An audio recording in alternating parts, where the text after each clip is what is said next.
dahil maglilinis tayo ng car, ayan, maglagay tayo ng walis para hindi naman dumumoy yung ating mga kamay. Sayang ang tattoo. Kasi ang dumi guys.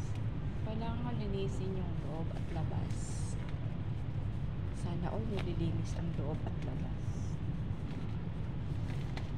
Ganun talaga tayo. Kailangan natin ng pera.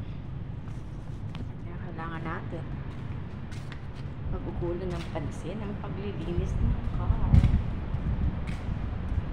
Sa car park.